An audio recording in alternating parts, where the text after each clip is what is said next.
Hello, I'm Matthew Jenski. And I'm his dad, Len Jenski. And this is our 1971 Ebony Black Oldsmobile 442. Back in 1996, my wife helped me solve a midlife crisis by finding this car. It was in Chicago. It was a basket case.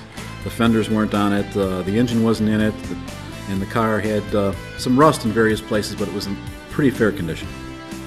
The car sat for 14 years. There were some major things that needed to be done. The rear section tail panel needed to be replaced. I was concerned about the fenders bowing out when we did that. The dashboard and the firewall needed to be replaced. I was also concerned about the car having an issue there, and also a portion of the rear quarter. But my son came along after 14 years after he was grown up and said, "Dad, we either have to do it now or forget it."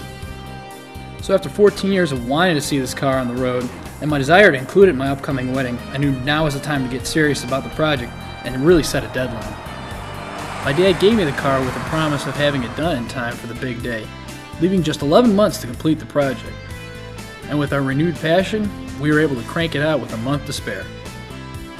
The car was originally painted sienna brown when we first got it, but we wanted to paint it black and gold to duplicate a '68 442 my father previously owned.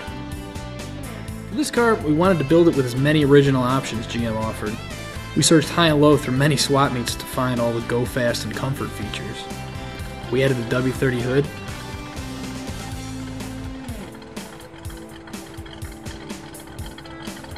the spoiler, the Hurst shifter, and all the power accessories available in 1971 as well.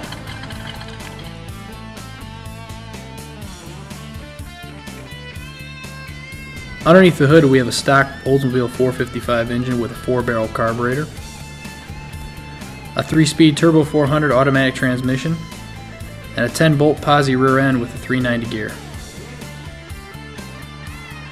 Having never driven an older muscle car before, I was definitely surprised at how smooth and comfortable the ride is. You know, being a younger guy, I guess you can say I've taken fuel injection for granted. I'm used to its start and go comfort.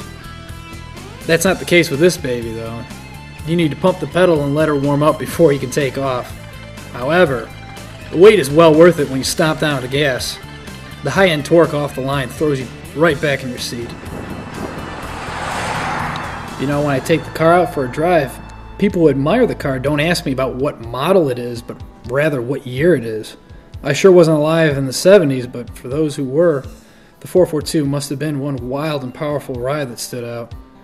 It appears the appeal of this car sure has been lost in the past 40 years. It turns out you don't need a fancy model name to make a memorable car. I mean, 3 simple numbers work for this one. The most satisfying part about having this car is after 15 years, with all the hard work my dad and I put into this, to finally have the final product done and to display it for everyone to see. It's a great accomplishment and it's something really to be proud of.